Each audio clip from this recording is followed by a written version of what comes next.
तेरे कवन कवन गुण कह कह गावां। तू साहिब गुणी निधाना। तुमरी महिमा वर्ण न सको। तू ठाकुर ऊच भगवाना।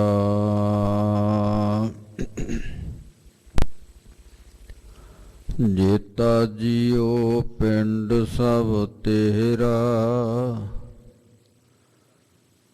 तू अंतर जामी पुरख भगवान।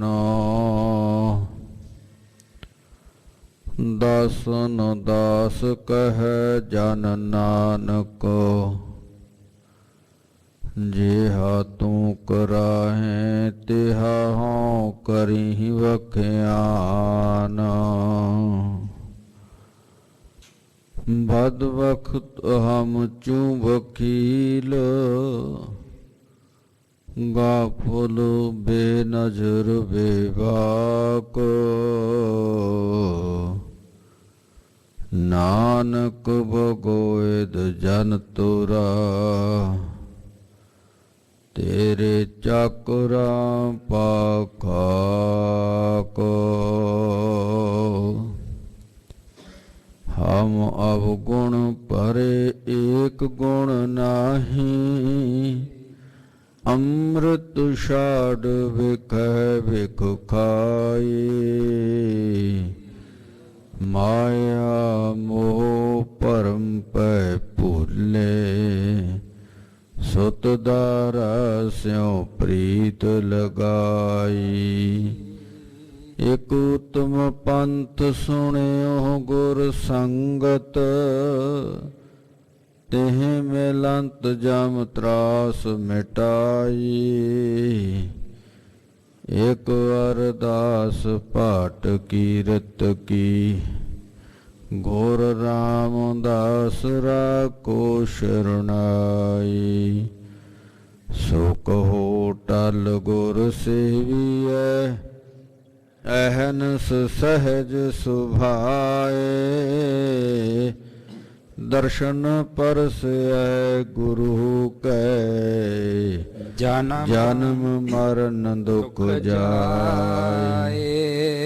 होवै सिफत खसम दी। नूर अरसों कुरसों चट्टियै। तुद डिठे सच्चे पातशाह। माल जन्म जन्म दी कटिया। सज्जन सच्चा पातशाह। सिर साहांदै साहो।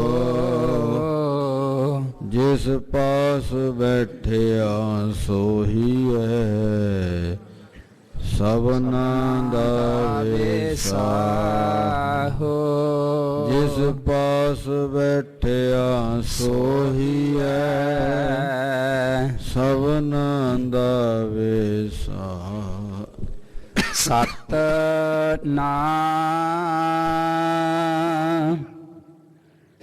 श्री वाहेगुरु साहिब जी। तनासरी महला पंजवा। दीना दर्द निवार ठाकुर। राखै जन की आप।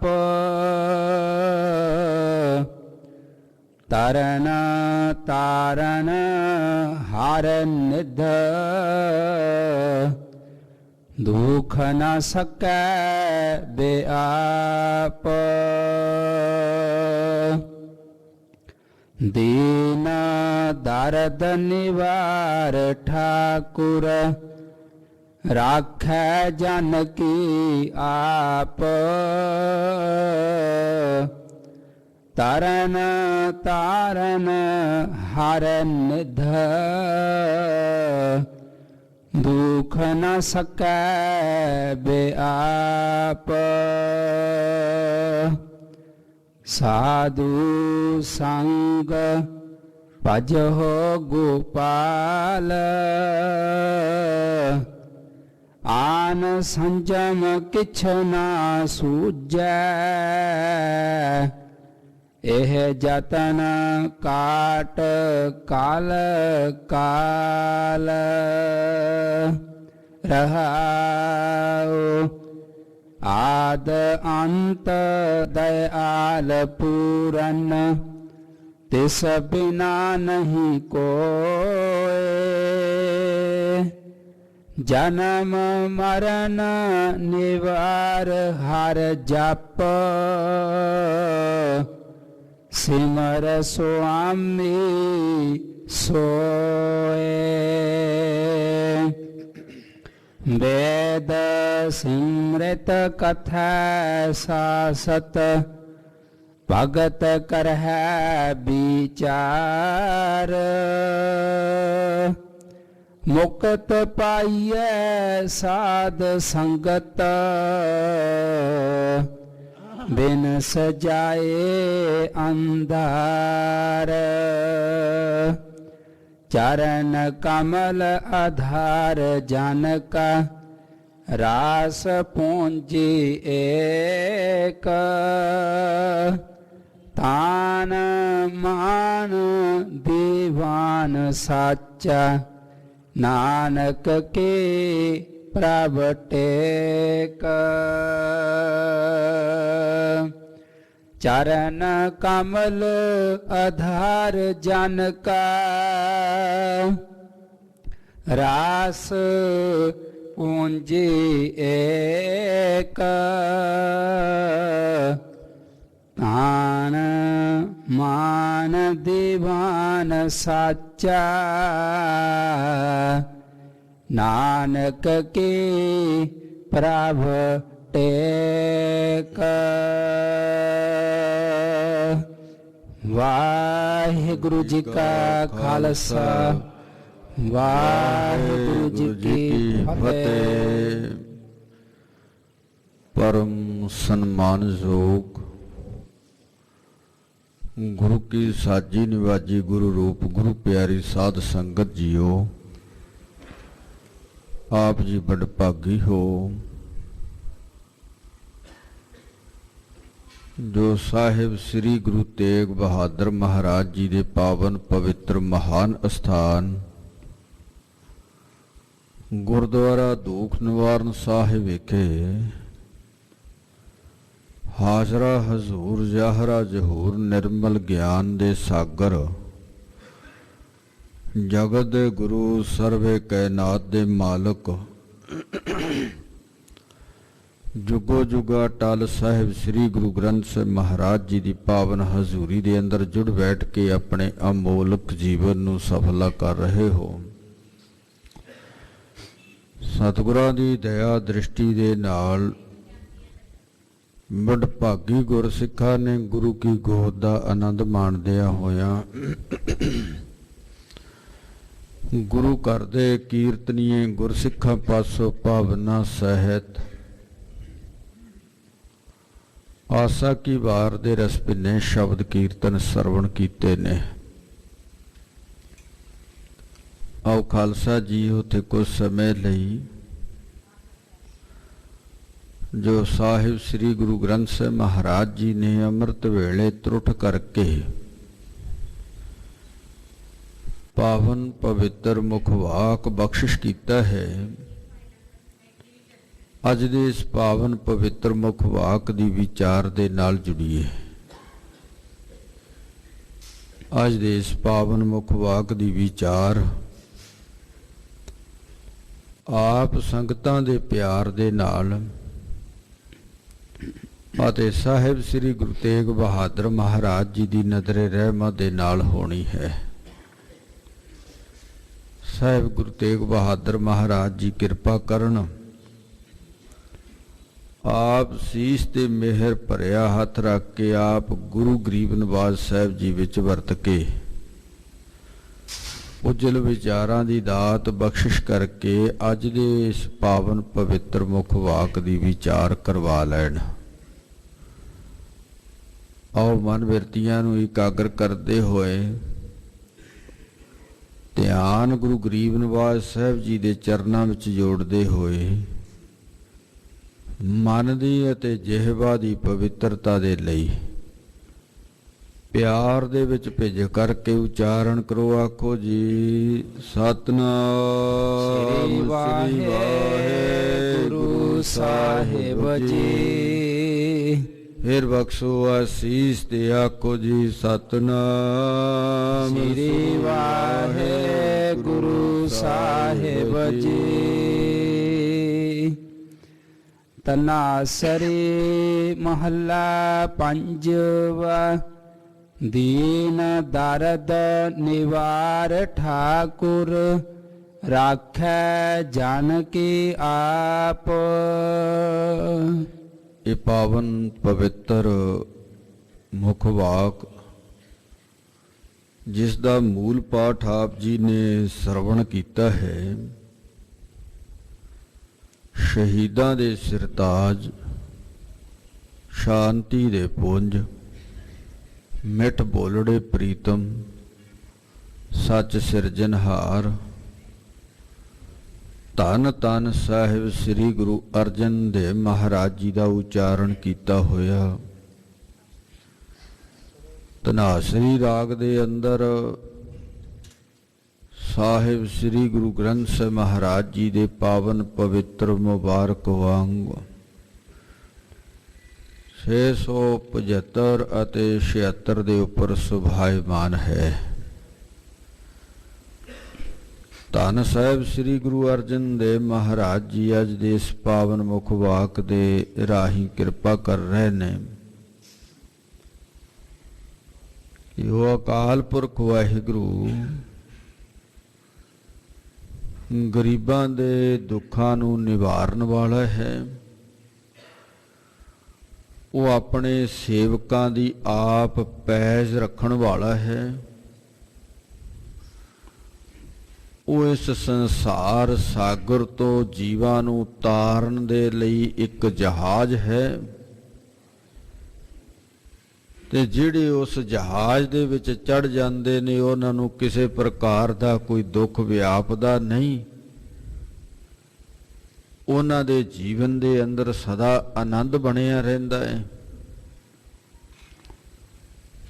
ਤੇ ਗਰੀਬ ਨਿਵਾਜ ਸਾਹਿਬ ਜੀ ਕਹਿ ਲਗੇ ਭਾਈ ਸਾਧ ਸੰਗਤ ਵਿੱਚ ਬੈਠ ਕੇ ਅਕਾਲ ਪੁਰਖ ਵਾਹਿਗੁਰੂ ਜੀ ਦੀ ਇਬਾਦਤ ਕਰ, ਵਾਹਿਗੁਰੂ ਜੀ ਦਾ ਸਿਮਰਨ ਕਰ, ਆਪਣੇ ਜੀਵਨ ਦੇ ਵਿੱਚੋਂ ਜਮਾਂ ਦੀਆਂ ਫਾਈਆਂ ਨੂੰ ਕੱਟ। ਉਹ ਅਕਾਲ ਪੁਰਖ ਵਾਹਿਗੁਰੂ ਜੀ ਹਮੇਸ਼ਾ ਪੂਰਾ ਹੈ। ਉਸ ਵਾਹਿਗੁਰੂ ਜੀ ਤੋਂ ਬਿਨਾਂ ਇਸ ਸੰਸਾਰ ਦੇ ਜੀਵਾਂ ਦੀ ਪਰਵਿਸ਼ ਕਰਨ ਵਾਲਾ ਕੋਈ ਨਹੀਂ। ਉਹਦੇ ਨਾਲ ਜੁੜਾਂਗੇ ਤੇ ਜਨਮ ਮਰਨ ਦਾ ਦੁੱਖ ਕੱਟਿਆ ਜਾਏਗਾ। ਉਸ ਅਕਾਲ ਪੁਰਖ ਵਾਹਿਗੁਰੂ ਜੀ ਦੀ ਇਬਾਦਤ ਬਾਰੇ, ਉਸ ਵਾਹਿਗੁਰੂ ਜੀ ਦੇ ਨਾਲ ਜੁੜਨ ਦੇ ਲਈ तमाम धार्मिक ग्रंथ, तमाम ऋषि मुनि भगत जन सारे कहते ने कि भाई वाहिगुरू जी का सिमरन करो, ओदी बंदगी करो ते इस भवजल सागर तो पार हो जाना है, बंधना तो मुक्त हो जाना है। जेड़े गुरमुख प्यारे, जेड़े प्रभु दे दास उस अकाल पुरख वाहिगुरू जी दे चरनां दा आसरा लै लैंदे ने, वो इस भवजल सागर तो पार हो जाते ने। उन्हां दे जीवन दा आधार एक वाहिगुरू जी दा नाम है। दातार सतगुरु कृपा कर रहे ने। उस वाहिगुरू जी दे जिहड़े जन बने ने ना, जिहड़े उहदे दास बने ने, ਤੇ ਵਾਹਿਗੁਰੂ ਕਿਰਪਾ ਹੀ ਉਹਦੇ ਤੇ ਕਰਦਾ ਹੈ। ਉਂਝ ਤਾਂ ਦਾਸ ਸ਼ਬਦ ਹਰ ਕੋਈ ਆਪਣੇ ਨਾਮ ਦੇ ਨਾਲ ਲਾ ਲੈਂਦਾ, ਆਪਣੇ ਆਪ ਨੂੰ ਕਹਿ ਦਿੰਦਾ ਮੈਂ ਗੁਰੂ ਕਾ ਦਾਸ ਹਾਂ, ਮੈਂ ਸੰਗਤ ਦਾ ਦਾਸ ਹਾਂ, ਮੈਂ ਪੰਥ ਦਾ ਦਾਸ ਹਾਂ, ਮੈਂ ਦਾਸ ਹਾਂ। ਆਪਣੇ ਨਾਮ ਦੇ ਨਾਲ ਇਹ ਸ਼ਬਦ ਲਿਖਾ ਲੈਂਦੇ ਨੇ, ਪਰ ਦਾਸ ਬਣਨਾ ਬੜਾ ਔਖਾ ਹੈ। ਇਹ ਬਹੁਤ ਇੱਕ ਔਖੀ ਘਾਟੀ ਹੈ ਦਾਸ ਬਣਨਾ, ਸੇਵਕ ਬਣਨਾ, ਜਨ ਬਣਨਾ। ਤੇ ਜਦੋਂ ਧੰਨ ਗੁਰੂ ਗ੍ਰੰਥ ਸਾਹਿਬ ਮਹਾਰਾਜ ਜੀ ਨੂੰ ਪੁੱਛਦੇ ਆ, ਬਾਬਾ ਕਬੀਰ ਜੀ ਬੋਲਦੇ ਨੇ, ਆ ਤੈਨੂੰ ਮੈਂ ਦੱਸਦਾ ਦਾਸ ਕਿਵੇਂ ਬਣਿਆ ਜਾਂਦਾ ਹੈ, ਸੇਵਕ ਕਿਵੇਂ ਬਣਿਆ ਜਾਂਦਾ ਹੈ। ਬਾਹਰੋਂ ਲੋਕ ਵਿਖਾਵੇ ਦੇ ਲਈ ਅਸੀਂ ਸੰਸਾਰੀ ਜੀਵ ਦਾਸ ਸ਼ਬਦ ਲਿਖਾ ਲੈਂਦੇ ਹਾਂ। ਦਾਸ ਨੇ ਆ ਕੀਤਾ, ਦਾਸ ਨੇ ਉਹ ਕੀਤਾ। ਦਾਸ ਤਾਂ ਸੰਗਤ ਦਾ ਝਾੜੂ ਬਰਦਾਰ ਹੈ, ਔਰ ਇਸ ਤਰ੍ਹਾਂ ਦੇ ਸ਼ਬਦ। ਤੇ ਜਦੋਂ ਕੋਈ ਅੱਗੋਂ ਥੋੜਾ ਜਿਹਾ ਰੁੱਖੇਪਣ ਦੇ ਵਿੱਚ ਬੋਲ ਦੇਵੇ ਨਾ, ਦਾਸ ਵਾਲਾ ਸੁਭਾਅ ਹੀ ਖਤਮ ਹੋ ਜਾਂਦਾ ਹੈ। ਉਹ ਸੁਭਾਅ ਨਹੀਂ ਰਹਿੰਦਾ, ਅੰਦਰ ਹਉਮੈ ਵਾਲੀ ਬਿਰਤੀ ਆ ਕੇ ਟਿਕ ਜਾਂਦੀ ਹੈ, ਅੰਦਰ ਅਹੰਕਾਰ ਆ ਜਾਂਦਾ ਹੈ।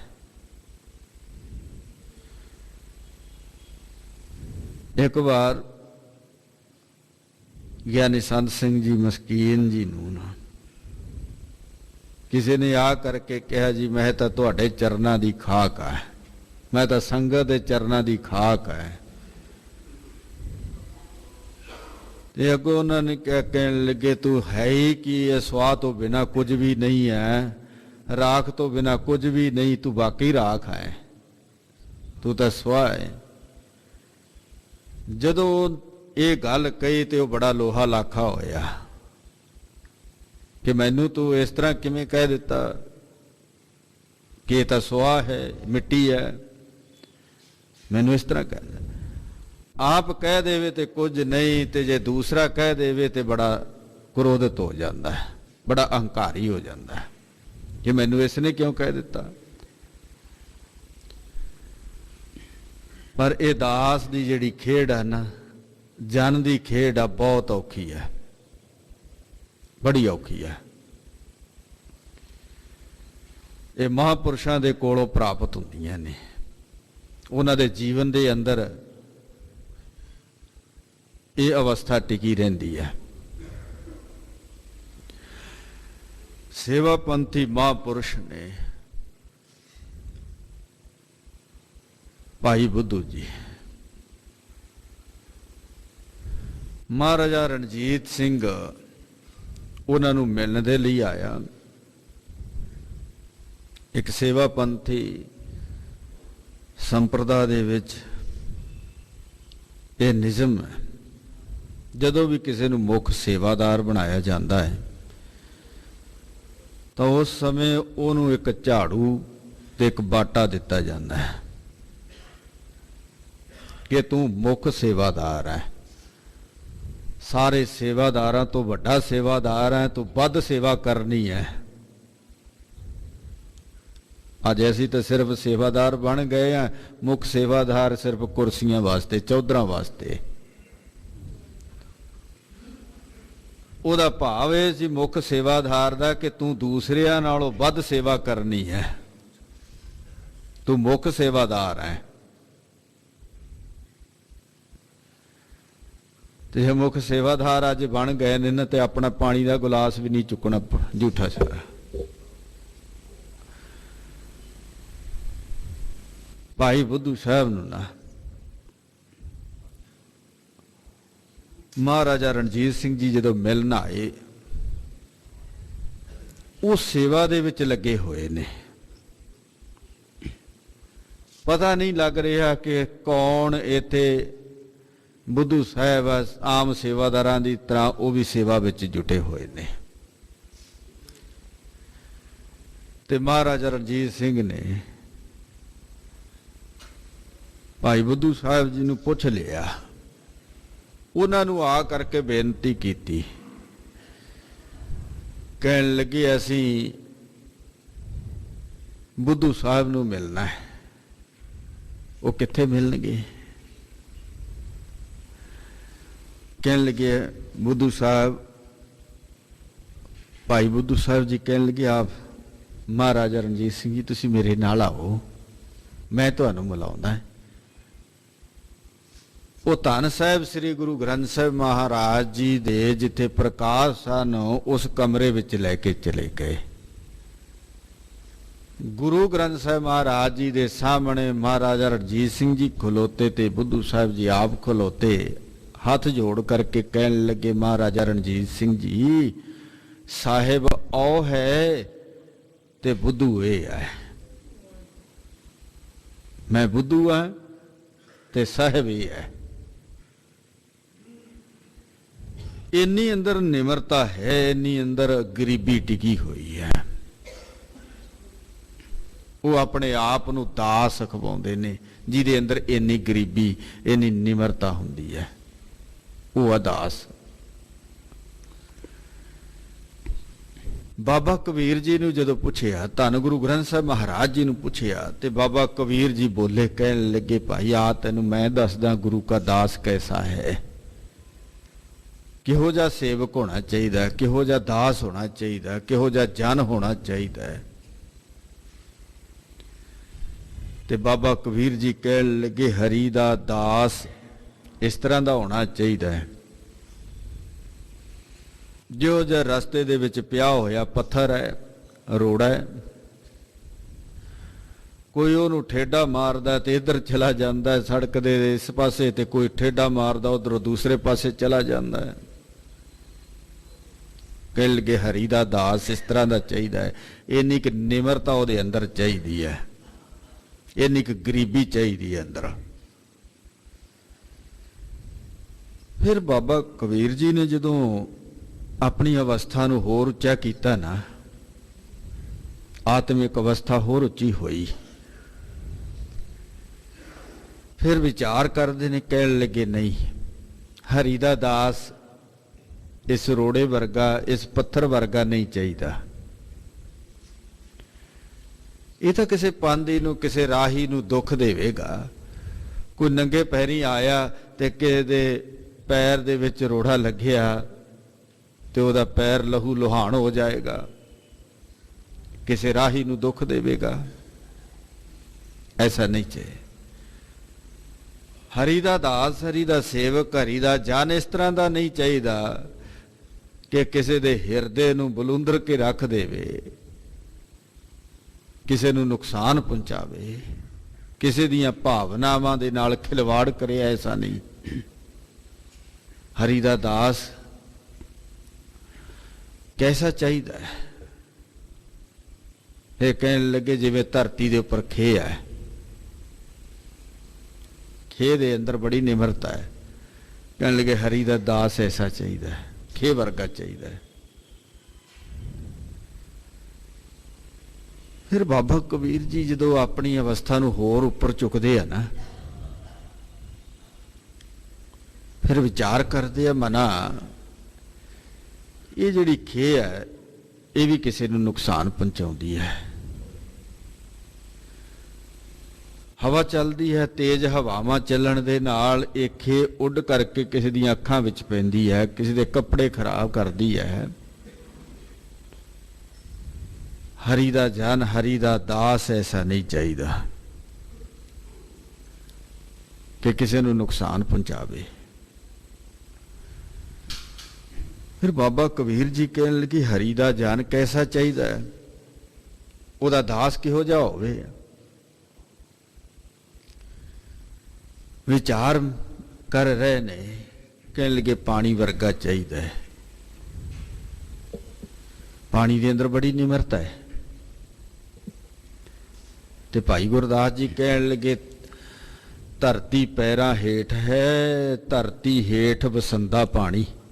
ਇੰਨੀ ਨਿਮਰਤਾ ਹੈ, ਉਹ ਹਮੇਸ਼ਾ ਨੀਵੇਂ ਪਾਸੇ ਨੂੰ ਚੱਲਦਾ ਹੈ, ਨਿਵਾਣ ਨੂੰ ਚੱਲਦਾ ਹੈ।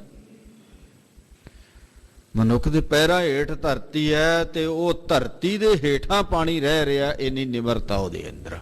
ਕਹਿਣ ਲੱਗੇ ਹਰੀ ਦੇ ਦਾਸ ਦੇ ਅੰਦਰ ਇੰਨੀ ਨਿਮਰਤਾ ਚਾਹੀਦੀ ਹੈ, ਇੰਨੀ ਗਰੀਬੀ ਚਾਹੀਦੀ ਹੈ। ਬਾਬਾ ਕਬੀਰ ਜੀ ਫਿਰ ਜਦੋਂ ਆਪਣੀ ਅਵਸਥਾ ਨੂੰ, ਆਤਮਿਕ ਅਵਸਥਾ ਨੂੰ ਹੋਰ ਉੱਚਿਆਂ ਚੁੱਕਦੇ ਨੇ ਨਾ, ਸਿਮਰਨ ਕਰਦੇ ਨੇ, ਬੰਦਗੀ ਕਰਦੇ ਨੇ, ਬੰਦਗੀ ਕਰਦੇ ਆ ਆਤਮਿਕ ਅਵਸਥਾ ਹੋਰ ਉੱਚੀ ਹੁੰਦੀ ਹੈ। ਫਿਰ ਬਾਬਾ ਕਬੀਰ ਜੀ ਕਹਿਣ ਲੱਗੇ ਨਹੀਂ, ਹਰੀ ਦਾ ਦਾਸ ਪਾਣੀ ਵਰਗਾ ਨਹੀਂ ਚਾਹੀਦਾ। ਪਾਣੀ ਦੇ ਅੰਦਰ ਇੱਕ ਹੋ ਗੁਣ ਹੈ ਕਿ ਉਹ ਜਲਦੀ ਠੰਡਾ ਵੀ ਹੋ ਜਾਂਦਾ ਤੇ ਗਰਮ ਵੀ ਹੋ ਜਾਂਦਾ ਹੈ। ਉਹ ਸੀਰਤ ਆਤਾ ਹੋ ਜਾਂਦਾ ਹੈ, ਠੰਡਾ ਹੋ ਜਾਂਦਾ ਤੇ ਗਰਮ ਹੋ ਜਾਂਦਾ ਹੈ। ਹਰੀ ਦਾ ਜਨ ਐਸਾ ਨਹੀਂ ਚਾਹੀਦਾ ਕਿ ਪਲਾਂ ਵਿੱਚ ਹੀ ਠੰਡਾ ਹੋ ਜਾਏ, ਪਲਾਂ ਦੇ ਵਿੱਚ ਹੀ ਗਰਮ ਹੋ ਜਾਏ, ਕ੍ਰੋਧਿਤ ਹੋ ਜਾਏ।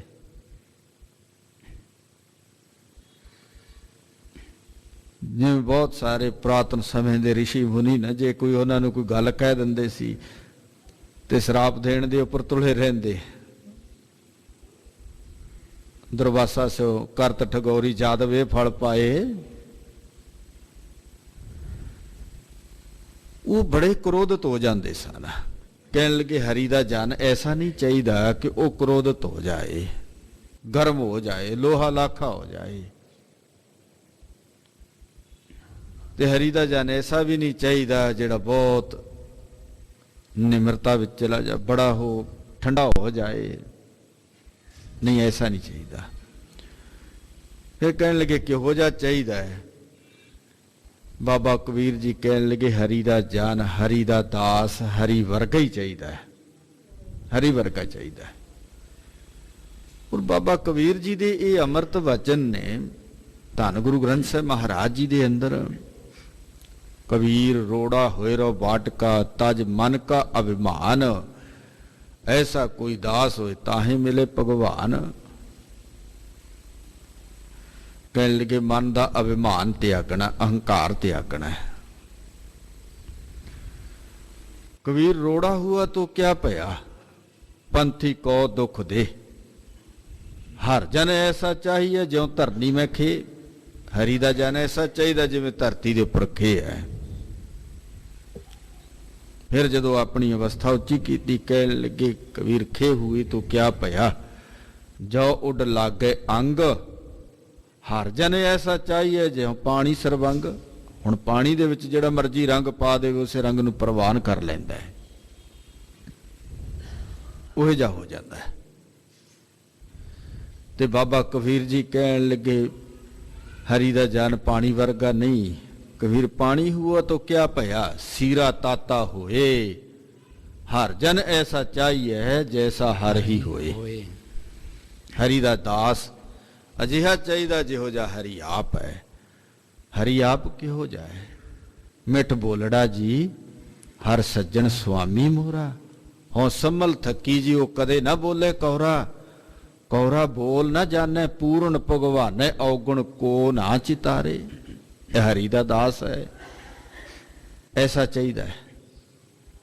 ਉਹਦੀ ਰਸਨਾ ਦੇ ਉੱਪਰ ਮਿਠਾਸ ਚਾਹੀਦੀ ਹੈ। ਹਰੀ ਦਾ ਦਾਸ ਐਸਾ ਨਹੀਂ ਚਾਹੀਦਾ ਕਿ ਫਿੱਕੇ ਬੋਲ ਬੋਲਦਾ ਰਹੇ, ਕੁਰਖਤ ਬੋਲ ਬੋਲਦਾ ਰਹੇ। ਉਹਦੀ ਰਸਨਾ ਦੇ ਉੱਪਰ ਮਿਠਾਸ ਹੋਏ, ਅੰਮ੍ਰਿਤ ਵਚਨ ਹੋਣ। ਹਰੀ ਆਪ ਮਿੱਠ ਬੋਲੜਾ ਹੈ ਤੇ ਉਹਦੇ ਵਿੱਚ ਉਹੀ ਅਭੇਦ ਹੋ ਸਕਦੇ ਨੇ ਜਿਹੜੇ ਮਿੱਠ ਬੋਲੜੇ ਨੇ। ਪਾਣੀ ਵਿੱਚ ਅਭੇਦ ਹੋ ਜਾਏਗਾ। ਹੁਣ ਪਾਣੀ ਦੇ ਵਿੱਚ ਤੇਲ ਅਸੀਂ ਪਾ ਕਰਕੇ ਉਹਦੇ ਵਿੱਚ ਅਭੇਦ ਕਰਨਾ ਚਾਹੀਏ ਤੇ ਕਦੇ ਉਹਦੇ ਵਿੱਚ ਅਭੇਦ ਨਹੀਂ ਹੋਏਗਾ, ਉਹਦੇ ਵਿੱਚ ਮਿਕਸ ਨਹੀਂ ਹੋਏਗਾ। ਪਾਣੀ ਵੱਖ ਰਹੇਗਾ, ਤੇਲ ਵੱਖ ਰਹੇਗਾ। ਸਾਡਾ ਸੰਸਾਰੀ ਜੀਵਾਂ ਦਾ ਸੁਭਾਅ ਤੇਲ ਵਰਗਾ ਹੈ ਤੇ ਵਾਹਿਗੁਰੂ ਪਾਣੀ ਵਰਗਾ। ਸੀ ਪਾਣੀ ਦੇ ਵਿੱਚ ਆਪਣੇ ਆਪ ਨੂੰ ਮਿਕਸ ਕਰਨਾ ਚਾਹੁੰਦੇ ਤੇ ਨਹੀਂ ਹੋਵਾਂਗੇ, ਉਹਦੇ ਵਰਗਾ ਬਣਨਾ ਪਏਗਾ। ਤੇ ਵਾਹਿਗੁਰੂ ਦਾ ਸੁਭਾਅ ਮਿੱਠ ਬੋਲੜਾ ਤੇ ਸਾਡਾ ਸੁਭਾਅ ਕੁਰਖਤ ਹੈ। ਸਾਡੇ ਸੁਭਾਅ ਦੇ ਅੰਦਰ ਲੱਭ ਲੋਭ ਟਿਕਿਆ ਹੋਇਆ ਹੈ। ਤੇ ਵਾਹਿਗੁਰੂ ਦੇ ਸੁਭਾਅ ਵਿੱਚ ਲੱਭ ਲੋਭ ਨਹੀਂ ਹੈ। ਤੇ ਜਿਹੜੇ ਹਰੀ ਦੇ ਦਾਸ, ਹਰੀ ਦੇ ਭਗਤ ਬਣ ਜਾਂਦੇ ਨੇ, ਉਹ ਵੀ ਆਪਣੇ ਜੀਵਨ ਦੇ ਅੰਦਰੋਂ ਲੱਭ, ਲੋਭ, ਅਹੰਕਾਰ, ਤਜ, ਤ੍ਰਿਸ਼ਨਾ, ਬਹੁਤ ਨਹੀਂ ਬੋਲਣਾ, ਇਹ ਸਭ ਕੁਝ ਤਿਆਗ ਦਿੰਦੇ ਨੇ ਤੇ ਉਸ ਵਾਹਿਗੁਰੂ ਦੇ ਵਿੱਚ ਅਭੇਦ ਹੋ ਜਾਂਦੇ ਨੇ, ਉਹਦਾ ਰੂਪ ਹੋ ਜਾਂਦੇ ਨੇ। ਐਸਾ ਦਾਸ ਚਾਹੀਦਾ ਹੈ, ਐਸਾ ਸੇਵਕ ਚਾਹੀਦਾ ਹੈ ਜਿਹਦੀ ਰਸਨਾ ਦੇ ਉੱਪਰ ਮਿਠਾਸ ਹੈ। ਉਹ ਕਦੇ ਕੌੜਾ ਬੋਲ ਬੋਲਦਾ ਨਹੀਂ ਹੈ, ਉਹ ਕਦੇ ਕਿਸੇ ਦੇ ਔਗੁਣਾਂ ਨੂੰ ਚਿਤਾਰਦਾ ਨਹੀਂ ਹੈ। ਵਾਹਿਗੁਰੂ ਕਦੇ ਕਿਸੇ ਦੇ ਔਗੁਣਾਂ ਨੂੰ ਨਹੀਂ ਚਿਤਾਰਦਾ, ਔਗੁਣਾਂ ਦੇ ਉੱਪਰ ਪਰਦਾ ਪਾਉਂਦਾ ਹੈ। ਤੇ ਜਿਹੜਾ ਕਹੇ ਮੈਂ ਵਾਹਿਗੁਰੂ ਦਾ ਦਾਸ ਹਾਂ ਤੇ ਦੂਸਰਿਆਂ ਦੇ ਔਗੁਣ ਫਰੋਲੀ ਜਾਵੇ ਤੇ ਉਹ ਵਾਹਿਗੁਰੂ ਦਾ ਦਾਸ ਨਹੀਂ ਹੈ। ਉਹਦੀ ਸਾਰੀ ਬੈਕਗ੍ਰਾਉਂਡ ਸਾਰੀ ਫਰੋਲ ਦੇਵੇ ਕਿ ਫਲਾਣੇ ਸਮੇਂ ਤੇ ਫਲਾਣੇ ਥਾਂ ਤੇ ਗਿਆ ਸੀ, ਫਲਾਣੇ ਸਮੇਂ ਫਲਾਣੇ ਥਾਂ ਤੇ ਸੀ, ਇਹਨੇ ਆਹ ਕੁਝ ਕੀਤਾ ਪਿਛਲੇ ਸਮੇਂ ਦੇ ਵਿੱਚ, ਪਿਛਲੇ ਸਮੇਂ ਦੇ ਵਿੱਚ ਆਹ ਕੁਝ ਕੀਤਾ ਹੈ, ਆਹ ਕੁਝ ਕਰਦਾ ਰਿਹਾ। ਪਰ ਗੁਰਮਤਿ ਉਹ ਪਿਛਲੇ ਸੰਸਕਾਰਾਂ ਨੂੰ, ਪਿਛਲੇ ਸਮੇਂ ਦੇ ਨੂੰ ਚੇਤੇ ਨਹੀਂ ਕਰਦੀ, ਉਹਨੂੰ ਵਿਸਾਰ ਦਿੰਦੀ ਹੈ। ਜਿਹੜਾ ਗੁਰੂ ਦੀ ਸ਼ਰਨ ਵਿੱਚ ਆ ਜਾਂਦਾ ਨਾ, ਗੁਰੂ ਉਸ ਦਿਨ ਤੋਂ ਅੱਗੇ ਸਿੱਧੇ ਮਾਰਗ ਦੇ ਉੱਪਰ ਪਾਉਂਦਾ ਹੈ। ਉਹਨੇ ਪਿੱਛੇ ਕੀ ਕੀਤਾ ਹੈ, ਗੁਰੂ ਉਹ ਚਿਤਾਰਦਾ ਨਹੀਂ ਹੈ। ਪਿੱਛੇ ਸਾਰੀ ਜ਼ਿੰਦਗੀ ਭਾਵੇਂ ਸ਼ਰਾਬੀ ਕਬਾਬੀ ਐਬੀ ਰਿਹਾ ਹੋਵੇ ਤੇ ਅੱਜ ਗੁਰੂ ਚਰਨਾਂ ਦੇ ਵਿੱਚ ਆ ਕੇ ਜੁੜ ਜਾਵੇ, ਅਮਰ ਦੀ ਦਾਤ ਪ੍ਰਾਪਤ ਕਰ ਲਵੇ, ਪਿਛਲਾ ਜਨਮ, ਪਿਛਲਾ ਜੀਵਨ ਉਹਦਾ ਸਾਰਾ ਖਤਮ ਹੈ। ਅੱਗੋਂ ਤੋਂ ਸਿੱਧੇ ਮਾਰਗ ਦੇ ਉੱਪਰ ਸਤਿਗੁਰੂ ਪਾਉਂਦਾ ਹੈ। ਉਹਦੇ ਪਿਛਲੇ ਔਗੁਣਾਂ ਨੂੰ ਚਿਤਾਰਦਾ ਨਹੀਂ ਹੈ ਕਿ ਤੂੰ ਪਿਛਲੇ ਸਮੇਂ ਦੇ ਵਿੱਚ ਆਹ ਕੁਝ ਕੀਤਾ ਹੈ। ਗੁਰੂ ਇਹ ਨਹੀਂ ਵੇਖਦਾ, ਕਿਸੇ ਦੇ ਔਗੁਣਾਂ ਨੂੰ ਚਿਤਾਰਦਾ ਨਹੀਂ ਹੈ। ਇੱਥੇ ਤਾਂ ਜੋ ਸ਼ਰਨ ਆਵੇ ਤਿਸ ਕੰਠ ਲਾਵੇ, ਇਹ ਬਿਰਧ ਸੁਆਮੀ ਸੰਦਾ ਹੈ। ਐਸਾ ਹਰੀ ਦੇ ਦਾਸ ਦਾ ਸੁਭਾਅ ਚਾਹੀਦਾ ਹੈ। ਹਰੀ ਦਾ ਦਾਸ ਵੀ ਜਿਹਾ ਚਾਹੀਦਾ ਹੈ, ਕਿਸੇ ਦੇ ਔਗੁਣਾਂ ਨੂੰ ਨਾ ਚਿਤਾਰੇ, ਕਿਸੇ ਨੂੰ ਭੰਡੇ ਨਾ। ਤੇ ਗਰੀਬ ਨਿਵਾਜ ਸਾਹਿਬ ਜੀ ਕਹਿਣ ਲੱਗੇ, ਹਰੀ ਦਾ ਜਨ ਜਦੋਂ ਐਸਾ ਹੋ ਜਾਂਦਾ ਨਾ, ਫਿਰ ਅਕਾਲ ਪੁਰਖ ਵਾਹਿਗੁਰੂ ਜੀ ਆਪਣੇ ਸੇਵਕਾਂ ਦੀ ਆਪ ਪੈਜ ਰੱਖਦੇ ਨੇ। ਜਿਹੜੇ ਐਸੇ ਸੇਵਕ ਬਣ ਗਏ, ਐਸੇ ਦਾਸ ਬਣ ਗਏ, ਐਸੇ ਜਨ ਬਣ ਗਏ, ਤੇ ਅਕਾਲ ਪੁਰਖ ਵਾਹਿਗੁਰੂ ਨੇ ਜੁਗਾਂ ਜੁਗੰਤਰਾਂ ਤੋਂ ਉਹਨਾਂ ਦੀ ਪੈਜ ਰੱਖੀ ਆ ਨਾ। ਹਰ ਜੁਗ ਜੁਗ ਭਗਤੋਂ ਪਾਇਆ ਪੈਜ ਰੱਖਦਾ ਆਇਆ ਰਾਮ ਰਾਜੇ। ਅਹੰਕਾਰੀਆਂ ਨਿੰਦਕਾਂ ਪਿੱਠ ਦੇ ਨਾਮ ਦਿਓ ਮੁਖ ਲਾਇਆ। ਭਗਤ ਨਾਮਦੇਵ ਵਰਗੇ ਨੂੰ ਗਲਵਕੜੀ ਦੇ ਵਿੱਚ ਲਿਆ ਹੈ, ਪ੍ਰੇਮ ਕੀਤਾ ਹੈ। ਐਸੇ ਦਾਸ ਬਣ ਗਏ ਨੇ, ਵਾਹਿਗੁਰੂ ਜੀ ਦੇ ਵਿੱਚ ਅਭੇਦ ਹੋ ਗਏ ਨੇ। ਜੇ ਕਿਤੇ ਉੱਚ ਜਾਤੀ ਬ੍ਰਾਹਮਣਾਂ ਨੇ ਅਹੰਕਾਰ ਵਿੱਚ ਆ ਕਰਕੇ ਭਗਤ ਨਾਮਦੇਵ ਜੀ ਨੂੰ ਬਾਹ ਤੋਂ ਫੜ ਕਰਕੇ ਮੰਦਿਰ ਦੇ ਵਿੱਚੋਂ ਬਾਹਰ ਕੱਢ ਦਿੱਤਾ ਕਿ ਤੂੰ ਇੱਥੇ ਨਹੀਂ ਬੈਠ ਸਕਦਾ, ਪਿੱਛੇ ਚਲੇ ਗਏ, ਤੇ ਭਗਤ ਨਾਮਦੇਵ ਜੀ ਦੀ ਪੈਜ ਰੱਖੀ। ਤੇ ਭਗਤ ਨਾਮਦੇਵ ਜੀ ਨੇ ਕਿਹਾ, ਵਾਹਿਗੁਰੂ ਜੀ ਹਸਤ ਖੇਲਤ ਤੇਰੇ ਦਿਹੁਰੇ ਆਇਆ, ਭਗਤ ਕਰਤ ਨਾਮਾ ਪਕਰ ਉਠਾਇਆ, ਹੀਨੜੀ ਜਾਤ ਮੇਰੀ ਜਾਦਮ ਰਾਇਆ, ਛੀਪੇ ਕੇ ਜਨਮ ਕਾਹੇ ਕੋ ਆਇਆ। ਪਿਆਰ ਦੇ ਵਿੱਚ ਭਿੱਜ ਕਰਕੇ ਵਾਹਿਗੁਰੂ ਦੇ ਨਾਲ ਗੱਲਾਂ ਕਰ ਰਹੇ ਨੇ। ਇਹ ਗੱਲਾਂ ਕੋਈ ਆਮ ਨਹੀਂ ਹਨ, ਇੱਕ ਪ੍ਰੇਮ ਭਰੀ ਅਵਸਥਾ ਦੀ ਜ਼ਿਕਰ ਹੈ। ਪ੍ਰੇਮ ਵਿੱਚ ਬੈਠ ਕੇ ਵਾਹਿਗੁਰੂ ਦੇ ਨਾਲ ਆਮੋ ਸਾਹਮਣੇ ਗੱਲਾਂ ਕਰ ਰਹੇ ਨੇ। ਤੇ ਜਿਵੇਂ ਜਿਵੇਂ ਭਗਤ ਨਾਮਦੇਵ ਜੀ ਪ੍ਰੇਮ ਵਿੱਚ ਭਿੱਜ ਕਰਕੇ ਵਾਹਿਗੁਰੂ ਦੇ ਗੁਣ ਗਾਉਂਦੇ ਨੇ ਨਾ, ਉਹਦੇ ਨਾਲ ਗੱਲਾਂ ਕਰ ਰਹੇ ਨੇ।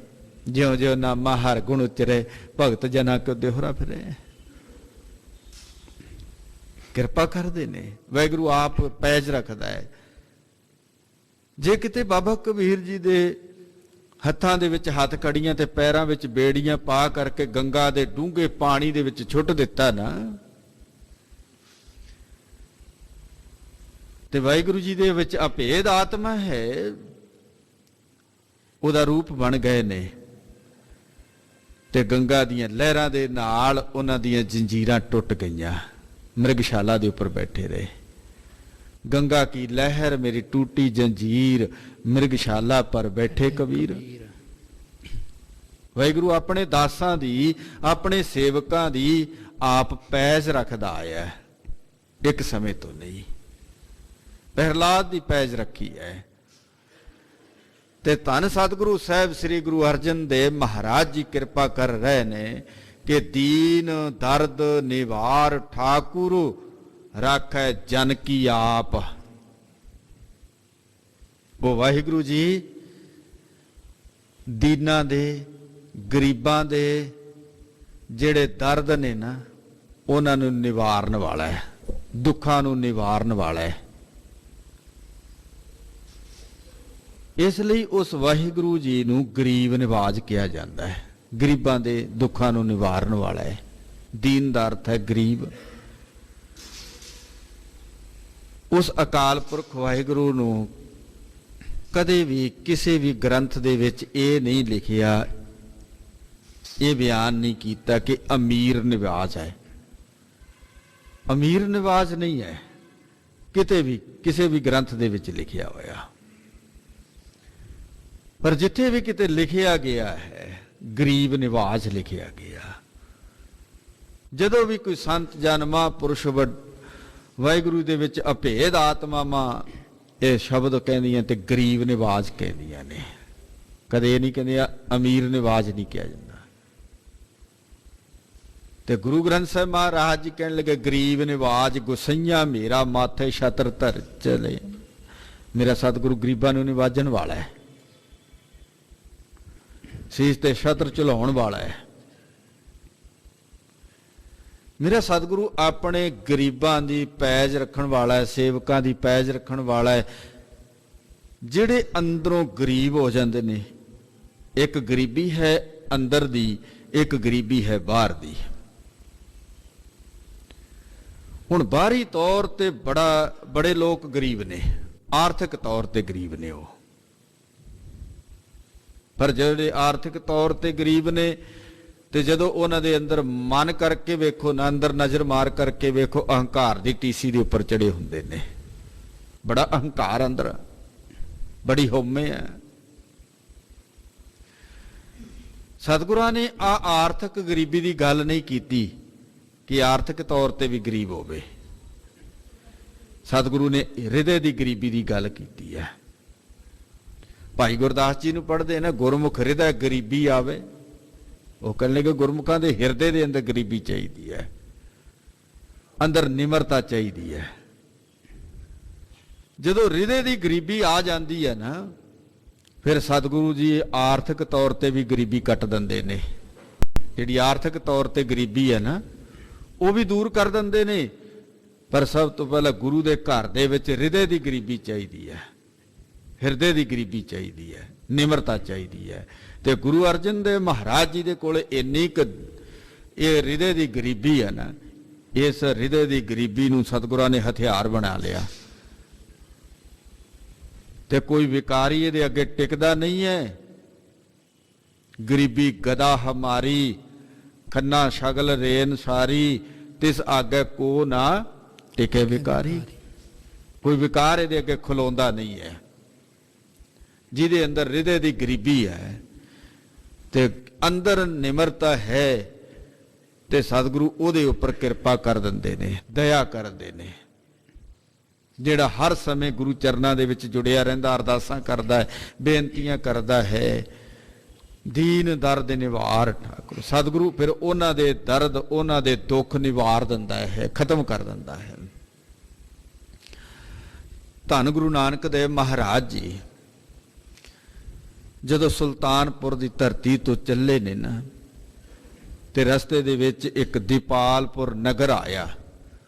ਉਸ ਦੀਪਾਲਪੁਰ ਨਗਰ ਦੇ ਵਿੱਚ ਗਰੀਬ ਨਿਵਾਜ ਸਤਿਗੁਰੂ ਜੀ ਆ ਕੇ ਜਦੋਂ ਟਿਕੇ ਨੇ ਨਾ,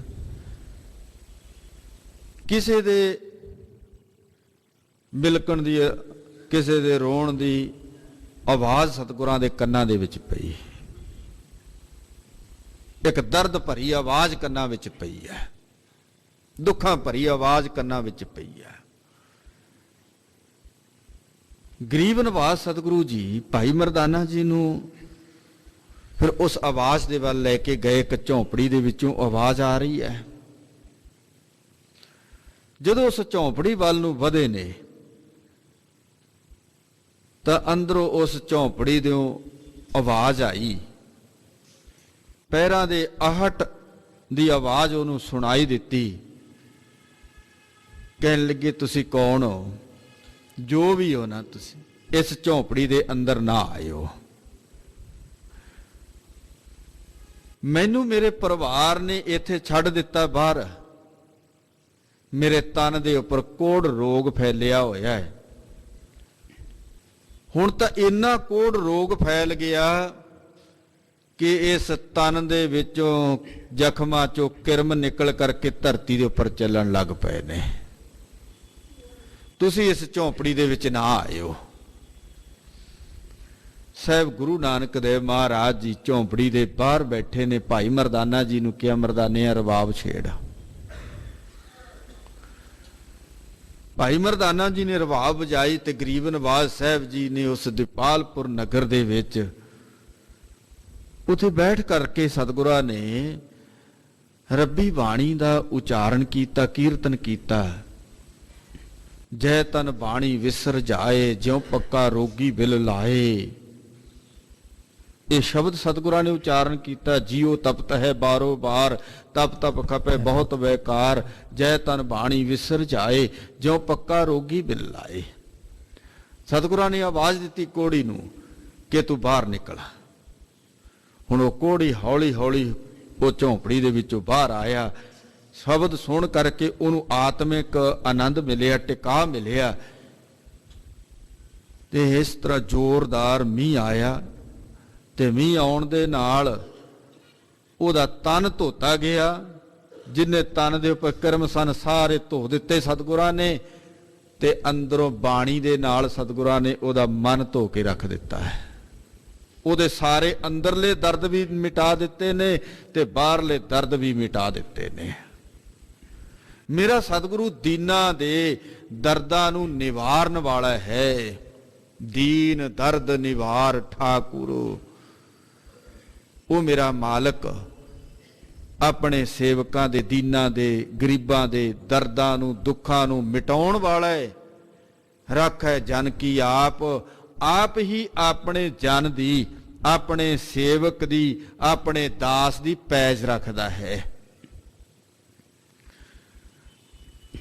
ਭਗਤ ਪ੍ਰਹਿਲਾਦ ਦੀ ਪੈਜ ਵਾਹਿਗੁਰੂ ਨੇ ਆਪ ਰੱਖੀ ਹੈ। ਗਰੀਬ ਨਿਵਾਜ ਸਤਿਗੁਰੂ ਆਪਣੇ ਸੇਵਕਾਂ ਦੀ ਹਰ ਜੁਗਾਂ ਜੁਗੰਤਰਾਂ ਤੋਂ ਪੈਜ ਰੱਖਦਾ ਆਇਆ, ਇੱਜ਼ਤ ਰੱਖਦਾ ਆਇਆ ਹੈ। ਭਾਈ ਕਟਾਰੂ ਜੀ ਨੇ ਕਿਸੇ ਨੇ ਉਹਨਾਂ ਦੇ ਬੱਟਿਆਂ ਦੇ ਵਿੱਚ ਹੇਰਾ ਫੇਰੀ ਕਰ ਦਿੱਤੀ 5 ਪੈਸਿਆਂ ਦੀ ਹੀ। ਤੇ ਇਧਰੋਂ ਧੰਨ ਗੁਰੂ ਅਰਜਨ ਦੇਵ ਮਹਾਰਾਜ ਜੀ ਆਪਣੇ ਹੱਥ ਦੇ ਵਿੱਚ 5 ਪੈਸੇ ਲੈ ਕਰਕੇ ਕਦੇ ਖੱਬੀ ਹਥੇਲੀ ਦੇ ਉੱਪਰ ਰੱਖਦੇ ਨੇ, ਕਦੇ ਸੱਜੀ ਤੇ ਰੱਖਦੇ ਨੇ, ਕਦੇ ਖੱਬੇ ਹੱਥ ਵਿੱਚ ਕਦੇ ਸੱਜੇ ਹੱਥ ਦੇ ਵਿੱਚ ਰੱਖਦੇ ਨੇ। ਜਦੋਂ ਗੁਰਸਿੱਖਾਂ ਨੇ ਪੁੱਛਿਆ ਗਰੀਬ ਨਵਾਜ਼ ਸਤਿਗੁਰੂ ਜੀ ਇਹ ਕੀ ਮਾਜਰਾ ਹੈ, ਆਪ ਜੀ ਕੀ ਇਹ ਕੌਤਕ ਵਰਤਾ ਰਹੇ ਹੋ? ਕਦੇ ਤੁਸੀਂ ਇਸ ਤਰ੍ਹਾਂ ਮਾਇਆ ਦੇ ਨਾਲ ਇੰਨਾ ਪ੍ਰੇਮ ਨਹੀਂ ਕੀਤਾ। ਅੱਜ ਤੁਸੀਂ ਇਹ ਮਾਇਆ ਚੁੱਕ ਕਰਕੇ ਬੜਾ ਪ੍ਰੇਮ ਕਰ ਰਹੇ ਹੋ। ਕਦੇ ਤੁਸੀਂ ਖੱਬੇ ਹੱਥ ਵਿੱਚ ਰੱਖਦੇ ਹੋ, ਕਦੇ ਸੱਜੇ ਹੱਥ ਵਿੱਚ ਰੱਖਦੇ ਹੋ। ਪਰ ਗੁਰਸਿੱਖ ਸੰਸਾਰੀ ਵਿਰਤੀ ਦੇ ਨਾਲ ਸਤਿਗੁਰਾਂ ਨੂੰ ਪੁੱਛ ਰਹੇ ਨੇ। ਤੇ ਗਰੀਬ ਨਵਾਜ਼ ਸਾਹਿਬ ਜੀ ਕਹਿਣ ਲੱਗੇ, ਭਾਈ ਮੇਰੇ ਸਿੱਖ ਦੇ ਉੱਪਰ ਨਾ ਬਿਪਤਾ ਪਈ ਹੋਈ ਸੀ। ਮੈਂ ਆਪਣੇ ਸਿੱਖ ਦੀ ਬਿਪਤਾ ਨੂੰ ਕੱਟ ਰਿਹਾ, ਬਿਪਤਾ ਨੂੰ ਟਾਲ ਰਿਹਾ ਸੀ। ਸਤਿਗੁਰੂ ਆਪਣੇ ਸੇਵਕ ਦੀ, ਆਪਣੇ ਜਨ ਦੀ ਆਪ ਪੈਜ ਰੱਖਦੇ ਨੇ, ਆਪ ਇੱਜ਼ਤ ਰੱਖਦੇ ਨੇ। ਤੇ ਗਰੀਬ ਨਵਾਜ਼ ਸਾਹਿਬ ਜੀ ਕਹਿਣ ਲੱਗੇ, ਰੱਖ ਹੈ ਜਨ ਕੀ ਆਪ। ਉਹ ਅਕਾਲ ਪੁਰਖ ਵਾਹਿਗੁਰੂ ਆਪਣੇ ਜਨ ਦੀ, ਆਪਣੇ ਸੇਵਕ ਦੀ ਆਪ ਪੈਜ ਰੱਖਦਾ ਹੈ, ਇੱਜ਼ਤ ਰੱਖਦਾ ਹੈ। ਇਹ ਤੇ ਜਨ ਸ਼ਬਦ ਹੈ। ਗੁਰਬਾਣੀ ਦੇ ਅੰਦਰ ਇੱਕ ਜੱਜੇ ਦੇ ਪੈਰ ਦੇ ਵਿੱਚ ਬਿੰਦੇ ਸਹਿਤ ਤੇ ਬਹੁਤਾਤ ਦੇ ਅੰਦਰ ਇਹ ਬਿੰਦੇ ਰਹਿਤ ਹੀ ਸ਼ਬਦ ਆਉਂਦਾ ਹੈ। ਜਨ, ਜਨ ਦਾ ਅਰਥ ਹੈ ਦਾਸ। ਜਿੱਥੇ ਜੱਜੇ ਦੇ ਪੈਰ ਦੇ ਵਿੱਚ ਬਿੰਦਾ ਆਏਗਾ ਨਾ ਤੇ ਉਥੇ ਬਿੰਦਾ ਨਹੀਂ ਤੇ ਉਚਾਰਨ ਕਰਨਾ ਪਏਗਾ। ਜਿਵੇਂ ਜਨ ਪਿਸਰ ਪਦਰ ਵਿਰਾਦਰਾ ਕਸ ਨੇਸ ਦਸਤੰਗੀਰਾ, ਉਥੇ ਜਨ ਦਾ ਅਰਥ ਹੈ ਇਸਤਰੀ। ਜਿੱਥੇ ਔਰਤ ਦੇ ਲਈ ਸ਼ਬਦ ਆਇਆ ਜਨ ਸ਼ਬਦ, ਉਹ ਬਿੰਦੇ ਰਹਿ ਸਹਿਤ ਆਏਗਾ ਜਨ। ਬਲਵੰਡ ਖੀਵੀ ਨੇਕ ਜਨ, ਮਾਤਾ ਖੀਵੀ ਜੀ ਨੇਕ ਔਰਤ ਹਨ। ਔਰਤ ਦੇ ਲਈ ਜਨ ਸ਼ਬਦ ਆਉਂਦਾ ਹੈ, ਬਿੰਦੇ ਸਹਿਤ ਆਏਗਾ। ਪਰ ਬਹੁਤਾਤ ਦੇ ਅੰਦਰ ਬਿੰਦੇ ਰਹਿਤ ਸ਼ਬਦ ਹੈ, ਔਰ ਇਹਦਾ ਅਰਥ ਹੈ ਦਾਸ ਸੇਵਕ। ਬਿੰਦੇ ਰਹਿਤ ਸ਼ਬਦ ਜਿਹੜਾ।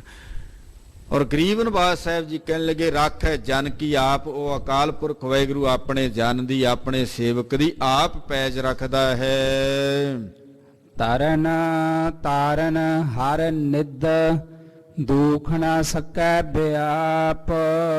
ਉਹ ਸੱਚਾ ਸਤਿਗੁਰੂ ਜੀ ਇਸ ਸੰਸਾਰ ਸਾਗਰ ਤੋਂ ਤਰਨ ਤਾਰਨ, ਇਸ ਸੰਸਾਰ ਤੋਂ ਤਾਰਨ ਦੇ ਲਈ ਇੱਕ ਜਹਾਜ਼ ਹੈ।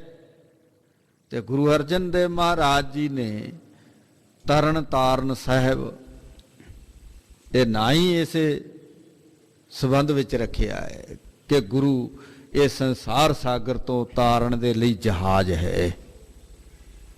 ਤੇ ਗਰੀਬ ਨਿਵਾਸ ਸਾਹਿਬ ਜੀ ਕਹਿਣਗੇ ਤਰਨ ਤਾਰਨ ਹਰ ਨਿੱਧ, ਹਰੀ ਪੂਰਨ ਗੁਣਾ ਦਾ ਖਜ਼ਾਨਾ ਹੈ।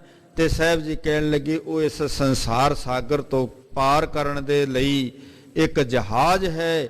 ਤੇ ਜਿਹੜੇ ਇਸ ਜਹਾਜ਼ ਵਿੱਚ ਬੈਠ ਜਾਂਦੇ ਨੇ ਨਾ, ਦੁੱਖ ਨਾ ਸਕੇ ਵਿਆਪ, ਉਹਨਾਂ ਨੂੰ ਕਿਸੇ ਪ੍ਰਕਾਰ ਦਾ ਦੁੱਖ ਨਹੀਂ ਵਿਆਪਦਾ।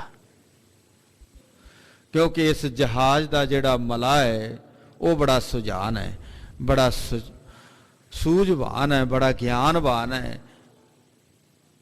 ਹੁਣ ਸਮੁੰਦਰ ਦੇ ਵਿੱਚ ਜਹਾਜ਼ ਥੱਲੇ ਹੁੰਦੇ ਨੇ, ਗੁਪਤ ਰੂਪ ਦੇ ਵਿੱਚ ਥੱਲੇ ਪਾਣੀ ਦੇ ਵਿੱਚ ਜਿਹੜੇ ਸਾਨੂੰ ਦਿਖਾਈ ਨਹੀਂ ਦਿੰਦੇ ਬਹੁਤ ਸਾਰੇ ਚਟਾਨ ਨੇ, ਥੱਲੇ ਬੜੇ ਪਹਾੜੀਆਂ ਨੇ, ਪਤਾ ਨਹੀਂ ਲੱਗਦਾ। ਪਰ ਜਿਹੜਾ ਸੁਜਾਨ ਮਲਾਹ ਹੈ ਉਹ ਸਾਰੇ ਰਸਤੇ ਨੂੰ ਬਾਚ ਲੈਂਦਾ, ਪਾਣੀ ਦੇ ਵਿੱਚ ਕਿੱਥੇ ਪਹਾੜੀਆਂ ਨੇ ਕਿੱਥੇ ਕੀ ਹੈ। ਉਹਨਾਂ ਖੱਪਰਾਂ ਨੂੰ ਵਿਚਾਰ ਕਰਕੇ ਮਲਾਹ ਆਪਣੇ ਬੇੜੇ ਨੂੰ ਆਪਣੀ ਮੰਜ਼ਿਲ ਤੱਕ ਪਹੁੰਚਾ ਦਿੰਦਾ ਹੈ। ਗੁਰੂ ਇਸ ਜਹਾਜ਼ ਦਾ ਮਲਾਹ ਹੈ। ਜਿਹੜੇ ਇਸ ਜਹਾਜ਼ ਵਿੱਚ ਚੜ ਜਾਂਦੇ ਨੇ ਉਹਨੂੰ ਕਿਸੇ ਪ੍ਰਕਾਰ ਦਾ ਦੁੱਖ ਨਹੀਂ ਵਿਆਪਦਾ।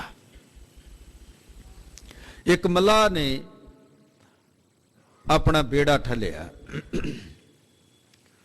ਉਸ ਬੇੜੇ ਤੇ ਉਸ ਜਹਾਜ਼ ਤੇ ਚੜਨ ਵਾਲੇ ਯਾਤਰੂ ਤਾਂ ਬੜੇ ਆ ਰਹੇ ਨੇ। ਉਹਨੇ ਇੱਕ ਬਾਹਰ ਇੱਕ ਬੋਰਡ ਲਾਇਆ ਕਿ ਇਸ ਜਹਾਜ਼ ਦੇ ਵਿੱਚ ਉਹ ਚੜਨਗੇ, ਉਹ ਬੈਠਣਗੇ ਜਿਹੜੇ ਆ ਸ਼ਰਤਾਂ ਨੂੰ ਪ੍ਰਵਾਨ ਕਰਨਗੇ। ਬੜੇ ਲੋਕ ਆਏ ਨੇ, ਆ ਕਰਕੇ ਉਹ ਮਲਾਹ ਦੀਆਂ ਲਿਖੀਆਂ ਹੋਈਆਂ ਸ਼ਰਤਾਂ ਨੂੰ ਪੜ੍ਹਦੇ ਨੇ ਤੇ ਘਰਾਂ ਨੂੰ ਚਲੇ ਜਾਂਦੇ ਨੇ। ਬਹੁਤ ਸਾਰੇ ਅਨਪੜ੍ਹ ਨੇ, ਉਹ ਦੂਸਰੇ ਕੋਲੋਂ ਸੁਣ ਲੈਂਦੇ ਨੇ ਤੇ ਉਹ ਵੀ ਘਰਾਂ ਨੂੰ ਚਲੇ ਜਾਂਦੇ ਨੇ। ਸਾਗਰ ਤਾਂ ਉਹੀ ਪਾਰ ਹੋਏਗਾ ਜਿਹੜਾ ਉਸ ਜਹਾਜ਼ ਦੇ ਵਿੱਚ ਬੈਠੇਗਾ, ਜਹਾਜ਼ ਵਿੱਚ ਚੜ੍ਹੇਗਾ, ਉਹ ਸਾਗਰ ਪਾਰ ਹੋਏਗਾ। ਜਿਹੜਾ ਆਇਆ ਤੇ ਸ਼ਰਤਾਂ ਨੂੰ ਪੜ੍ਹ ਕਰਕੇ ਜਾਂ ਸੁਣ ਕਰਕੇ ਘਰਾਂ ਨੂੰ ਚਲਾ ਗਿਆ, ਉਹ ਸਾਗਰ ਪਾਰ ਨਹੀਂ ਹੋਏਗਾ। ਤੇ ਅਸੀਂ ਹਰ ਰੋਜ਼ ਆ ਜਿਹੜੀਆਂ ਸ਼ਰਤਾਂ ਨਾ ਸਤਿਗੁਰਾਂ ਨੇ ਸਾਨੂੰ ਦਿੱਤੀਆਂ, ਲਿਖਾਈਆਂ ਇਸ ਜਹਾਜ਼ ਵਿੱਚ ਚੜ੍ਹਨ ਦੇ ਲਈ, ਸੁਣਦੇ ਆ, ਪੜ੍ਹਦੇ ਆ ਤੇ ਘਰਾਂ ਨੂੰ ਚਲੇ ਜਾਂਦੇ ਆ। ਜਹਾਜ਼ ਦੇ ਵਿੱਚ ਬਹੁਤ ਘੱਟ ਚੜੇ ਹੁੰਦੇ ਨੇ। ਆਪਾਂ ਇੱਕ ਸ਼ਬਦ ਵਰਤਦੇ ਆ, ਜਿਹੜੇ ਜਦੋਂ ਅੰਮ੍ਰਿਤਪਾਨ ਗੁਰਸਿੱਖ ਕਰ ਲੈਂਦੇ ਨੇ ਨਾ, ਅੰਮ੍ਰਿਤਪਾਨ ਕਰਨ ਵਾਲੇ ਗੁਰਸਿੱਖਾਂ ਨੂੰ ਕਹਿੰਦਾ ਜੇ ਤਾਂ ਕਿੰਨੇ ਅੱਜ ਗੁਰੂ ਕੇ ਜਹਾਜ਼ੇ ਚੜੇ ਨੇ। 25 ਪ੍ਰਾਣੀਆਂ ਨੇ ਅੰਮ੍ਰਿਤ ਛਕ ਲਿਆ ਤੇ ਕਹਿ ਦਿੱਤਾ ਅੱਜ 25 ਪ੍ਰਾਣੀ ਗੁਰੂ ਕੇ ਜਹਾਜ਼ੇ ਚੜ ਗਏ ਨੇ, ਅੱਜ ਇੰਨੇ ਪ੍ਰਾਣੀ ਗੁਰੂ ਕੇ ਜਹਾਜ਼ੇ ਚੜੇ ਨੇ। ਅੰਮ੍ਰਿਤ ਛਕ ਲੈਣਾ, ਗੁਰੂ ਕੇ ਜਹਾਜ਼ੇ ਚੜਨਾ ਹੈ। ਜਿਹੜੇ ਇਸ ਜਹਾਜ਼ ਵਿੱਚ ਚੜਨਗੇ ਤੇ ਸਾਗਰ ਤਾਂ ਪਾਰ ਉਹੀ ਹੋਣਗੇ। ਜਿਹੜੇ ਸ਼ਰਤਾਂ ਸੁਣਦੇ ਰਹੇ ਜਾਂ ਪੜ੍ਹ ਕਰਕੇ ਚਲੇ ਗਏ ਕਿ ਛੋਟੋ ਵੇਸ ਭੇਖ ਚਤੁਰਾਈ, ਦੁਬਦਾਏ ਫਲ ਨਾਹੀ ਜੀਓ, ਮਨ ਰੇ ਥਿਰ ਰਹੋ ਮਤ ਕਤ ਜਾਹੀ ਜੀਓ, ਬਾਹਰ ਢੂੰਡਤ ਬਹੁਤ ਦੁੱਖ ਪਾਵੇ, ਘਰ ਅੰਮ੍ਰਿਤ ਘਟ ਮਾਹੀ ਜੀਓ। ਜਿਹੜੇ ਇਹ ਸ਼ਰਤਾਂ ਪੜ੍ਹਦੇ ਵੀ ਰਹੇ, ਸੁਣਦੇ ਵੀ ਰਹੇ ਕਿ ਪਰਤਰਿਆ ਰੂਪ ਨਾ ਪੇਖੇ ਨੇਤਰ, ਢੁਢੇਂਦੀਏ ਸੁਹਾਗ ਕੂ ਤੋ ਤਨ ਕਾਈ ਕੋਰ, ਜਿਨ੍ਹਾਂ ਨੌ ਸੁਹਾਗਣੀ ਤਿਨਾ ਝਾਕ ਨਾ ਹੋਰ। ਉਸਤਤ ਨਿੰਦਾ ਦਊ ਤੇ ਅੱਗੇ ਖੋਜੈ ਪਦ ਨਿਰਵਾਨਾ। ਇਹ ਸਾਰੀਆਂ ਸਤਿਗੁਰਾਂ ਨੇ ਸ਼ਰਤਾਂ ਲਿਖੀਆਂ ਨੇ। ਪੜ੍ਹਨ ਵਾਲੇ ਪੜ੍ਹ ਲੈਂਦੇ ਨੇ, ਸੁਣਨ ਵਾਲੇ ਸੁਣ ਲੈਂਦੇ ਨੇ ਤੇ ਘਰਾਂ ਨੂੰ ਚਲੇ ਜਾਂਦੇ ਨੇ। ਤੇ ਸਾਗਰ ਤਾਂ ਉਹੀ ਪਾਰ ਹੋਣਗੇ ਜਿਹੜੇ ਜਹਾਜ਼ ਵਿੱਚ ਬੈਠਣਗੇ। ਤੇ ਜਿਹੜੇ ਬੈਠ ਗਏ ਤੇ ਸਾਹਿਬ ਜੀ ਕਹਿਣ ਲੱਗੇ ਭਾਈ ਫਿਰ ਦੁੱਖ ਨਾ ਸਕੈ ਵਿਆਪ, ਉਹਨਾਂ ਨੂੰ ਕਿਸੇ ਵੀ ਪ੍ਰਕਾਰ ਦਾ ਕੋਈ ਦੁੱਖ ਪੋ ਨਹੀਂ ਸਕਦਾ, ਸਾਰੇ ਦੁੱਖ ਮਿਟ ਜਾਂਦੇ ਹਨ। ਸਾਧੂ ਸੰਗ ਭਜਹੁ ਗੋਪਾਲ। ਇਹ ਭਾਈ ਸਾਧ ਸੰਗਤ ਵਿੱਚ ਬੈਠ ਕਰਕੇ ਗੋਪਾਲ ਦਾ ਸਿਮਰਨ ਕਰ। ਭਜੋ ਗੋਪਾਲ, ਭਜੋ ਦਾ ਅਰਥ ਹੈ ਭਜਨ ਕਰਨਾ, ਬੰਦਗੀ ਕਰਨੀ, ਸਿਮਰਨ ਕਰਨਾ। ਸਾਧ ਸੰਗਤ ਵਿੱਚ ਬੈਠ ਕਰਕੇ ਅਕਾਲ ਪੁਰਖ ਵਾਹਿਗੁਰੂ ਜੀ ਦੀ ਇਬਾਦਤ ਕਰ, ਉਹਦਾ ਚਿੰਤਨ ਕਰ। ਆਨ ਸੰਜਮ ਕਿਛ ਨਾ ਸੂਝੈ, ਇਹ ਜਤਨ ਕਾਟ ਕਲ ਕਾਲ। ਗਰੀਬ ਨਿਵਾਸ ਸਾਹਿਬ ਜੀ ਕਹਿਣ ਲੱਗੇ ਭਾਈ ਜਿਹੜੇ ਹੋਰ ਸੰਜਮ ਨੇ ਨਾ ਉਹ ਸਾਰੇ ਤਿਆਗ ਦੇ। ਆਨ ਸੰਜਮ ਜਿਹੜੇ ਨੇ ਉਹ ਤਿਆਗ। ਗੁਰੂ ਕੀ ਸੰਗਤ ਵਿੱਚ ਬੈਠ ਕਰਕੇ ਕਿਸੇ ਹੋਰ ਸੰਜਮ ਦੀ ਝਾਕ ਨਾ ਕਰੀ। ਕਿਆ ਕੁਝ ਕਰਨਾ ਸੀ ਜੋ ਅਸੀਂ ਸਿਮਰਨ ਕਰਦੇ ਕਰਦੇ, ਵਾਹਿਗੁਰੂ ਦਾ ਜਾਪ ਕਰਦੇ ਕਰਦੇ ਹੋਰ ਜਾਪ ਵਿੱਚ ਆਰੰਭ ਕਰ ਦਿੱਤੇ ਜਾਂਦੇ ਨਾ। ਅਸੀਂ ਤਾਂ ਰਸਤੇ ਬਦਲਣ ਤੇ ਰਹਿੰਦੇ ਆ। ਉਹ ਰਸਤੇ ਬਦਲਣਾ ਹੈ। ਵਾਹਿਗੁਰੂ ਦਾ ਸਿਮਰਨ ਕਰ ਰਹੇ ਆ ਤੇ ਫਿਰ ਅਸੀਂ ਉਹ ਛੱਡ ਕੇ ਕੋਈ ਹੋਰ ਮੰਤਰ ਆਰੰਭ ਕਰ ਦਿੱਤਾ, ਉਹ ਛੱਡ ਕੇ ਹੋਰ ਮੰਤਰ ਆਰੰਭ ਕਰ ਦਿੱਤਾ, ਰਸਤੇ ਬਦਲ ਦਿੰਦੇ ਆ। ਤੇ ਜਿਹੜੇ ਰਸਤੇ ਬਦਲਦੇ ਆ ਉਹ ਕਦੇ ਮੰਜ਼ਿਲ ਤੇ ਨਹੀਂ ਪਹੁੰਚਦੇ, ਮੰਜ਼ਿਲ ਤੇ ਨਹੀਂ ਪਹੁੰਚ ਸਕਦੇ। ਤੇ ਗੁਰਸਿੱਖਾ ਜਿਹੜਾ ਰਸਤਾ ਤੈਨੂੰ ਸਤਿਗੁਰਾਂ ਨੇ ਦਿੱਤਾ ਉਹ ਰਸਤਾ ਅਪਣਾ ਲੈ ਤੇ ਆਪਣੀ ਮੰਜ਼ਿਲ ਤੇ ਪਹੁੰਚ ਜਾਏਗਾ। ਰਸਤੇ ਨਾ ਬਦਲੀ। ਤੇ ਗੁਰੂ ਸਾਹਿਬ ਜੀ ਕਹਿਣ ਲੱਗੇ ਭਾਈ ਸਾਧ ਸੰਗਤ ਵਿੱਚ ਬੈਠ ਕਰਕੇ ਅਕਾਲ ਪੁਰਖ ਵਾਹਿਗੁਰੂ ਜੀ ਦੀ ਇਬਾਦਤ ਕਰ, ਵਾਹਿਗੁਰੂ ਜੀ ਦਾ ਸਿਮਰਨ ਕਰ।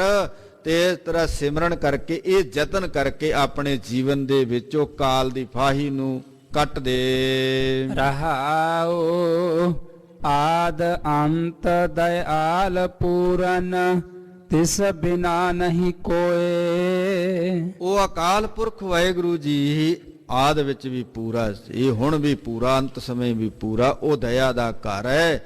ਤੇ ਸਾਹਿਬ ਜੀ ਕਹਿਣ ਲੱਗੇ ਉਸ ਵਾਹਿਗੁਰੂ ਜੀ ਤੋਂ ਬਿਨਾ ਸਮਸਤ ਲੋਕਾਈ ਦੀ ਪਰਵਿਸ਼ ਕਰਨ ਵਾਲਾ, ਦੇਖਭਾਲ ਕਰਨ ਵਾਲਾ ਹੋਰ ਕੋਈ ਨਹੀਂ ਹੈ। ਜਨਮ ਮਰਨ ਨਿਵਾਰ ਹਰ ਜਪ, ਸਿਮਰ ਸੁਆਮੀ ਸੋਏ। ਇਹ ਭਾਈ ਐਸੇ ਅਕਾਲ ਪੁਰਖ ਵਾਹਿਗੁਰੂ ਜੀ ਦਾ ਸਿਮਰਨ ਕਰ ਤੇ ਉਹਦਾ ਸਿਮਰਨ ਕਰਕੇ ਉਹਨੂੰ ਜਪ ਕਰਕੇ ਨਾ ਆਪਣਾ ਜਿਹੜਾ ਜਨਮ ਮਰਨ ਹੈ ਇਹ ਕੱਟ ਦੇ। ਤੇ ਵਾਹਿਗੁਰੂ ਦਾ ਸਿਮਰਨ ਕਰਕੇ ਹੀ ਇਹ ਜਨਮ ਮਰਨ ਕੱਟਿਆ ਜਾਂਦਾ ਹੈ। ਜਨਮ ਮਰਨ ਨਿਵਾਰ ਹਰ ਜਪ, ਹਰੀ ਨੂੰ ਜਪ ਕਰਕੇ, ਪ੍ਰਮਾਤਮਾ ਨੂੰ ਜਪ ਕਰਕੇ, ਉਹਦਾ ਚਿੰਤਨ ਕਰਕੇ ਸਾਹਿਬ ਜੀ ਕਹਿਣ ਲੱਗੇ ਆਪਣੇ ਜੀਵਨ ਦੇ ਅੰਦਰੋਂ ਜਨਮ ਮਰਨ ਦਾ ਭਾਵ ਮਿਟਾ ਤੇ ਸਤਿਗੁਰੂ ਦੇ ਚਰਨਾਂ ਦੇ ਨਾਲ ਜੁੜਿਆ ਰਹਿ। ਸਿਮਰ ਸੁਆਮੀ ਸੋਏ। ਉਸ ਅਕਾਲ ਪੁਰਖ ਵਾਹਿਗੁਰੂ ਦਾ ਸਿਮਰਨ ਕਰ, ਜੀ ਦਾ ਚਿੰਤਨ ਕੀਤਿਆਂ ਜੀਵਨ ਦੇ ਅੰਦਰੋਂ ਜਨਮ ਮਰਨ ਦਾ ਭੈ ਮਿਟ ਜਾਂਦਾ ਹੈ। ਵੇਦ ਸਿਮਰਿਤ ਕਥੈ ਸਾਸਤ, ਭਗਤ ਕਰਹਿ ਵਿਚਾਰ। ਗਰੀਬ ਨਿਵਾਸ ਸਾਹਿਬ ਜੀ ਕਹਿ ਲਗੇ ਤਮਾਮ ਧਾਰਮਿਕ ਗ੍ਰੰਥ, ਵੇਦ, ਸਿਮਰਤੀਆਂ, ਸ਼ਾਸਤਰ, ਇਹ ਜਿਹੜੇ ਧਾਰਮਿਕ ਗ੍ਰੰਥ ਨੇ ਨਾ, ਇਹ ਸਾਰੇ ਕਹਿੰਦੇ ਨੇ ਵਾਹਿਗੁਰੂ ਦਾ ਸਿਮਰਨ ਕਰ, ਨਾਮ ਤੋਂ ਬਿਨਾਂ ਸਭ ਕੁਝ ਕੂੜ ਹੈ। ਸਿਮਰਤ ਵੇਦ ਪੁਰਾਨ ਪੁਕਾਰਨ ਪੋਥੀਆਂ, ਨਾਮ ਬਿਨਾਂ ਸਭ ਕੂੜ ਗਾਲੀ ਹੋਛੀਆਂ। ਨਾਮ ਤੋਂ ਬਿਨਾਂ ਸਭ ਕੁਝ ਕੂੜ ਹੈ। ਭਗਤ ਕਰੈ ਵਿਚਾਰ, ਭਗਤ ਜਨ ਵਾਹਿਗੁਰੂ ਦੇ ਨਾਲ ਜੁੜੇ ਹੋਏ ਵੀ ਇਸ ਨਾਮ ਦੀ ਹੀ ਵਿਚਾਰ ਕਰਦੇ ਹਨ। ਮੁਕਤ ਪਾਈਐ ਸਾਧ ਸੰਗਤ, ਬਿਨ ਸਜਾਏ ਅੰਧਾਰ। ਗਰੀਬ ਨਿਵਾਸ ਸਾਹਿਬ ਜੀ ਕਹਿਣ ਲੱਗੇ ਭਾਈ ਸਾਧ ਸੰਗਤ ਵਿੱਚ ਬੈਠ ਕਰਕੇ ਜੀਵ ਬੰਧਨਾਂ ਤੋਂ ਮੁਕਤ ਹੋ ਜਾਂਦਾ ਹੈ, ਮੁਕਤੀ ਪ੍ਰਾਪਤ ਹੋ ਜਾਂਦੀ ਹੈ, ਬੰਦ ਖਲਾਸੀ ਹੋ ਜਾਂਦੀ ਹੈ। ਤੇ ਗਰੀਬ ਨਿਵਾਸ ਸਾਹਿਬ ਜੀ ਕਹਿਣ ਲੱਗੇ ਬਿਨ ਸਜਾਏ ਅੰਧਾਰ, ਜੀਵਨ ਦੇ ਅੰਦਰ ਅੰਧਕਾਰ ਸੀ, ਜੋ ਅਗਿਆਨਤਾ ਦਾ ਹਨੇਰਾ ਸੀ, ਉਹ ਸਾਧ ਸੰਗਤ ਵਿੱਚ ਬੈਠ ਕਰਕੇ ਵਾਹਿਗੁਰੂ ਦਾ ਸਿਮਰਨ ਕਰਕੇ